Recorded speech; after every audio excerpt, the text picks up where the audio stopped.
ان کا تارج میر گمراہ ہو گیا، اس لیے تارج میر صاحب نے بھی ان پہ 4 تکبیریں پڑھ دی ہیں. ان کو پتا چل گیا کہ یہ لوگ تو یعنی سچائی کو قبول نہیں کریں گے.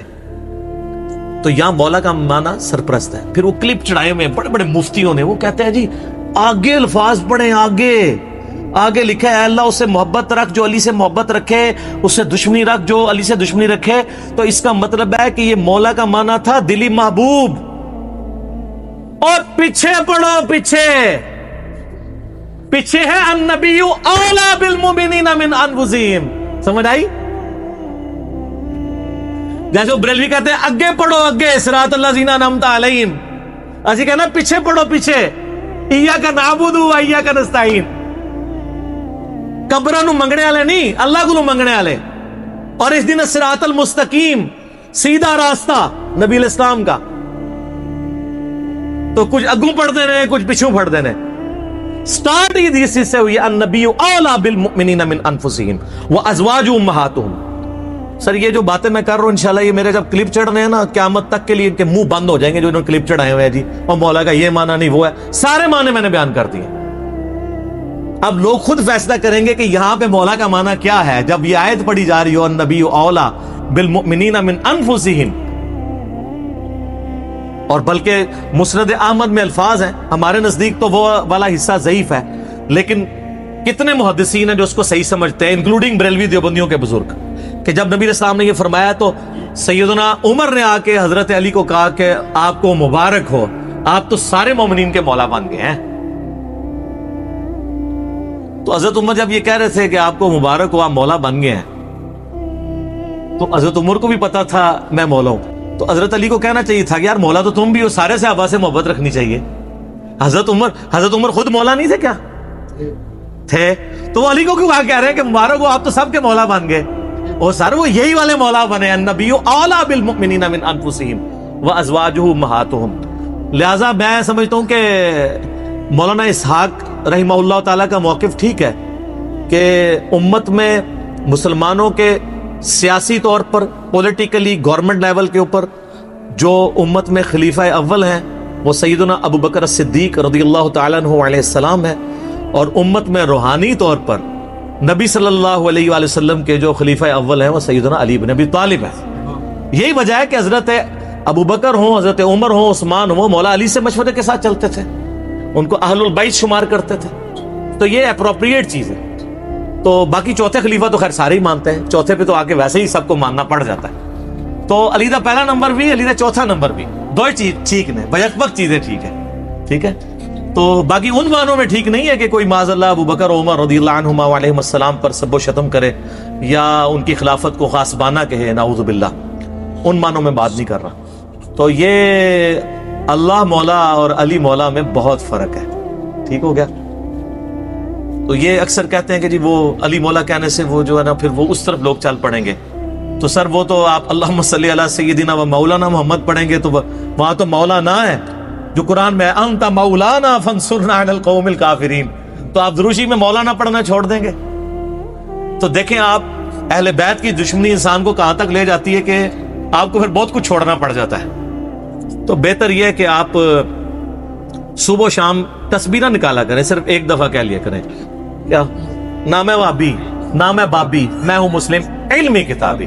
نہ ہم سو کارڈ وہابی ہیں، کوئی علمی بات کرو سے وہابی کی گالی دے دیتے ہیں، اپنے زوم میں سے گالی سمجھتے ہیں. اور نہ ہم بابوں کا دفاع کرنے والے بابی ہیں، ہم علمی کتابی ہیں. تو مولا علی ہمارے مولا ہیں جی، اور انشاءاللہ ہمیں قیامت والے دن مولا علی کے ساتھ ہماری دعا ہے اللہ تعالیٰ ہمیں ان کے ساتھ محشور فرمائے، اہل بیت کے ساتھ محشور کرے، اور مولا علی کے دشمنوں کو، ان سے بغض رکھنے والوں کو آل امیہ کے ساتھ محشور کرے جن کی وہ طرفداری کر رہے ہوتے ہیں. ٹھیک ہے، تاکہ ان کو کہتے ہیں بیان نہیں. وہ ایک اہل حدیث عالم مجھے کہنے لگے کہ یار وہ کٹر ناس بھی تھے، پھر بعد میں جب وہ چینج ہوئے 60+ ایج ہے، کہتے ہیں میں نے جمعہ پڑھایا تو میرے ماموں بھی تھے جو اہل حدیث عالم تھے. یہ اہل حدیث کا حال ہے. دیوبندی بریلوی تو بیچارے بالکل ہی گئے گزرے ہوتے ہیں علمی طور پہ، پھر بھی اہل حدیث کی اپروچ پھر بھی علمی ہے، قرآن و حدیث سے شغف ہوتا ہے. تو کہتے ہیں میں نے پہلی دفعہ زندگی میں محرم کا جمعہ فضائل اہل بیت پہ پڑھایا. تو کہتے ہیں اس میں میں نے حدیث بیان کر دی کہ علی سے محبت نہیں رکھے گا مگر مؤمن، علی سے بغض نہیں رکھے گا مگر منافق۔ تو میرا جو ماما جو عالم تھا مجھے کہنے لگا اے حدیث کتنے لکھی ہے؟ تو میں نے کہا مسلم شریف میں۔ کہنا لکھی ہوئی سی تو ضروری تو نہیں سی کہ بیان بھی کیتی جاندی، کہ اگر لکھی ہوئی تھی تو ضروری تھا بیان بھی کرتے۔ یہ سر لٹمس ٹیسٹ ہے۔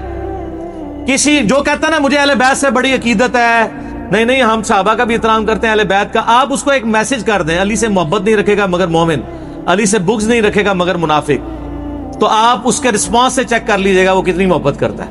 لیکن یہی آپ جعلی حدیث بنا لیں کہ ابو بکر عمر عثمان سے مومن ہی محبت رکھے گا اور اس سے دشمنی منافق ہی رکھے گا، آپ کو کچھ بھی نہیں کوئی کرے گا۔ آپ کسی اہل حدیث کی مسجد میں یہ وائٹ بورڈ پہ حدیث لکھ کے لگا دیں علی سے محبت نہیں رکھے گا مگر مومن، علی سے بغض نہیں رکھے گا مگر منافق، تو آپ دیکھیے گا پھر شام تک وہاں پہ گڑبڑ شروع ہو جائے گی کہ کوئی شیعہ لکھ گیا۔ اور حضرت ابو بکر کے لیے جعلی بنا کے لکھ دیں، کوئی تکلیف ہی نہیں ہوگی۔ آپ کو میں بتا رہا ہوں مینٹالٹی کیسے بنائی گئی ہے۔ تو جب جو بیماری ہوتی ہے نا اسی کا علاج ہوتا ہے۔ مجھے کہتے ہیں آئے دن ہر لیکچر میں رفع الیدین کا ذکر کرتا ہے، کبھی سورہ فاتحہ کی کوئی تلاوت کر دیا کرے، کوئی اتحیات سنا دیا کرے۔ بھئی جس میں مصیبت پڑی ہوئی ہے اسی کا ذکر کروں گا نا، فاتحہ تو پڑھ رہے ہیں، اتحیات بھی پڑھ رہے ہیں، چھوڑا رفع الیدین ہوا ہے تو میں رفع الیدین پہ زور دوں گا نا۔ یہاں پہ بھی سنیوں نے جو چھوڑا ہوا ہے میں نے اسی کے اوپر ہی زور دینا ہے نا۔ حضرت ابو بکر عمر عثمان سے تو کوئی سنی بغض نہیں رکھتا، مسئلہ یہاں پہ ہے۔ وہ کہتے ہیں ہم انکاری تو نہیں حضرت علی کی شانوں کے، ہم کہتے ہیں انکاری کا مسئلہ نہیں ہے، آپ اقراری نہیں ہے۔ ہم کب کہہ رہے ہیں آپ انکاری ہیں؟ جتنے شد و مت سے آپ باقیوں کے لیے اقرار کرتے ہیں مولا علی کے لیے بھی کریں، ان کے اوپر بھی کانفرنسز کروائیں۔ آپ تو محرم کے چار جمعے جو ہیں شیعہ کے خلاف پڑھا جاتے ہیں، اہل بیت کے فضائل کا ذکر نہیں کرتے، اور جو زیادہ ذرا بدبخت ہیں وہ فضائل یزید پہ پڑھا دیتے ہیں۔ تو پھر اہل بیت کی باری کب آئے گی؟ خود آپ نے ان کو ان کے کھاتے میں ڈال دیا ہوا ہے۔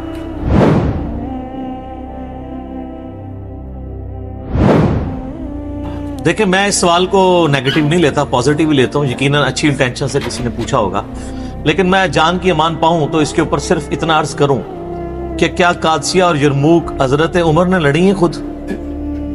وہ تو خلیفۃ المسلمین تھے، تو یہ کہیں گے نہیں لڑی۔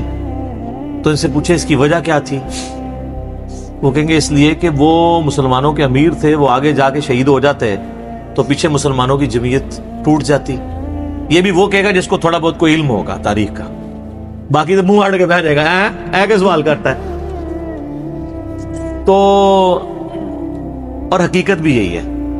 آپ کو پتا ہے کہ سیدنا عمر خود قادسیہ لڑنے کے لیے جا رہے تھے، کیونکہ یرموک سے زیادہ سخت جنگ قادسیہ کی ہوئی ہے۔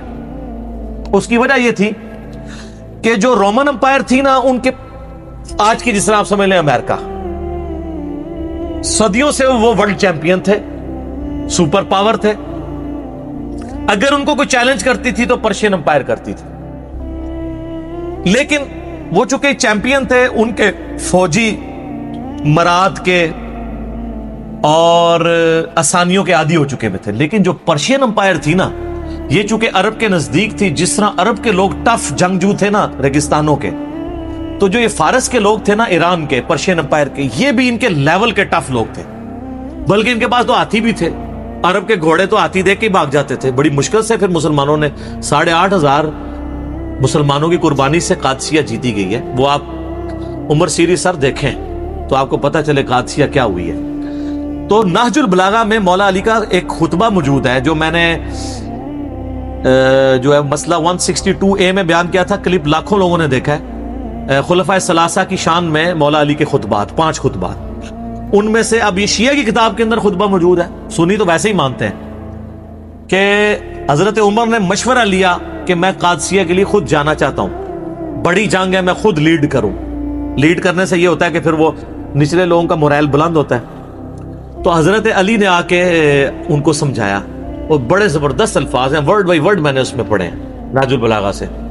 وہ کہتے ہیں کہ تم جو نا اس وقت مسلمانوں کی، جس کو ہم وہ کہتے ہیں نا، وہ قلعہ ہو، یعنی جب کسی جانور کو بھاگنے سے بچانا ہونا تو اس کو ایک قلعے کے ساتھ باندھا جاتا ہے، وہ سینٹر ہوتا ہے۔ قلعہ قائم ہے تو جانور قائم ہے، قلعہ اکھڑ گیا تو گیا تو ان کا تم مسلمانوں کا اس وقت سینٹر ہو، اگر تم مارے گئے تو پیچھے مسلمانوں کی جمعیت بکھر جائے گی، تم اپنی جگہ کسی اور کو بھیج دو۔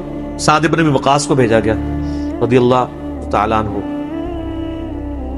خدا نہ خواستہ ہم نے شکست کھائی اس جنگ قادسیہ میں تو ہم پیچھے سے اور کمک روانہ کر دیں گے عرب کے لوگوں کو جمع کر کے، تو پھر ایک اور مارکا لڑ لیں گے۔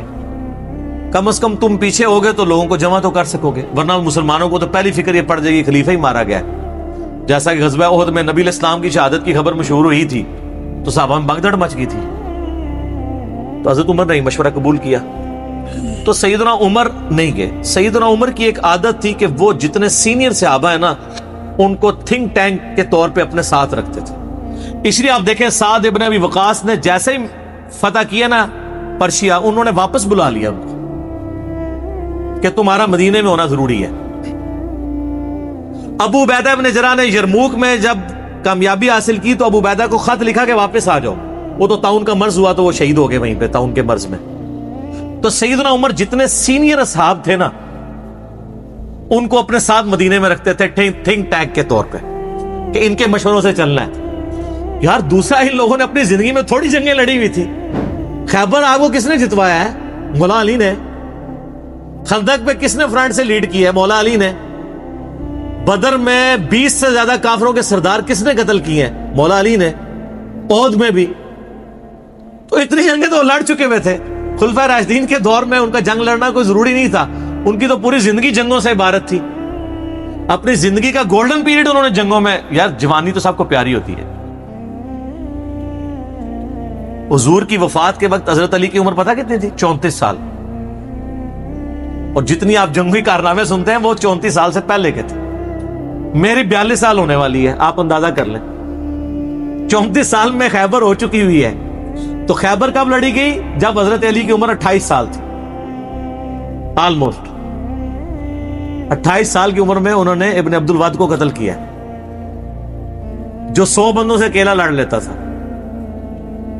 مرہب کو قتل کیا ہے خیبر میں، ابن عبد الود کو خندق میں، اور خندق تو اس سے بھی پہلے ہوئی ہوئی ہے۔ تو حضرت علی جو کہ تھنک ٹینک تھے، یعنی انٹیلیجنشیا آپ کہہ لیں۔ حضرت عمر کے دور میں چیف جسٹس تھے حجاز کے،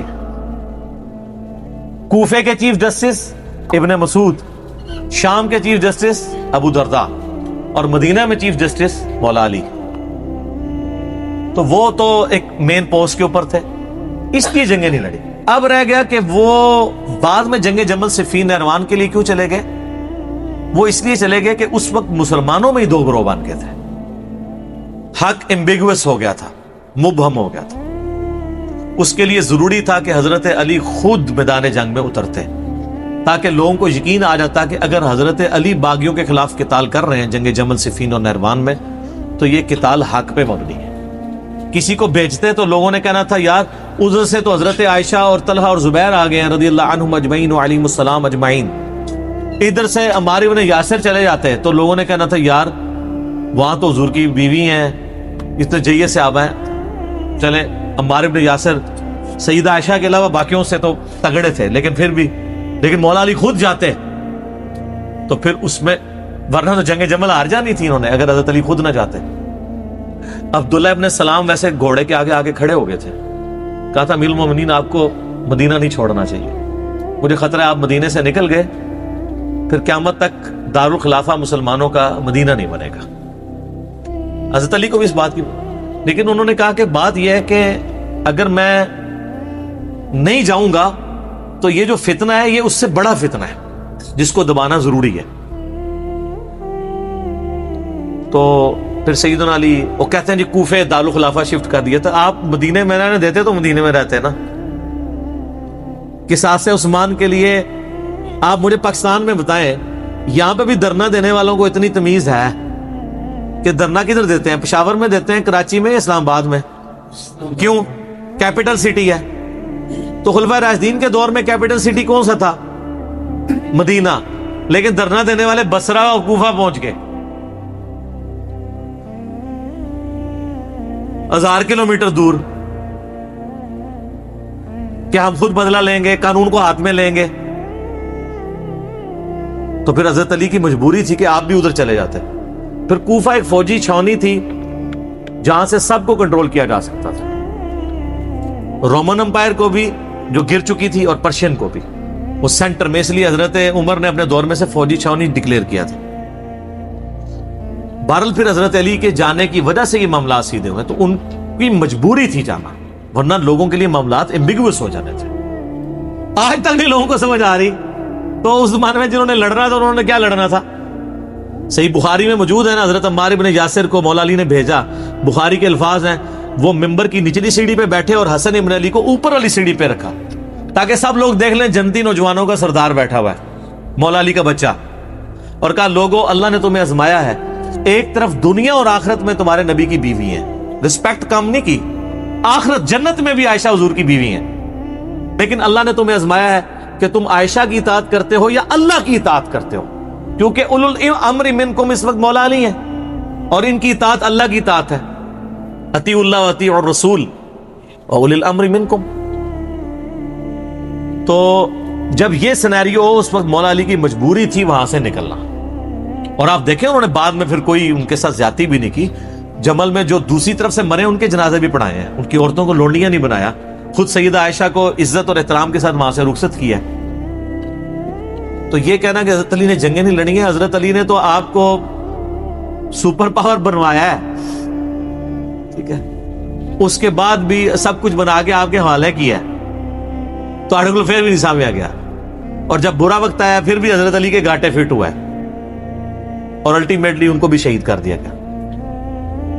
میں اس سوال کے جواب کے اینڈ پہ وہ حدیث بیان کروں گا جو المستدرک للحاکم میں موجود ہے, سنن نسائی الکبریٰ کے اندر موجود ہے. میں نے اپنے ریسرچ پیپر میں بھی ڈالی ہے کربلا والے, کہ نبی صلی اللہ علیہ وآلہ وسلم نے فرمایا, اے علی تیری مثال میری امت میں قوم سمود کی اونٹنی کی سی ہے. جس طرح قوم سمود نے صالح علیہ السلام کی اونٹنی کو قتل کیا تھا تو اللہ کا عذاب آ گیا تھا.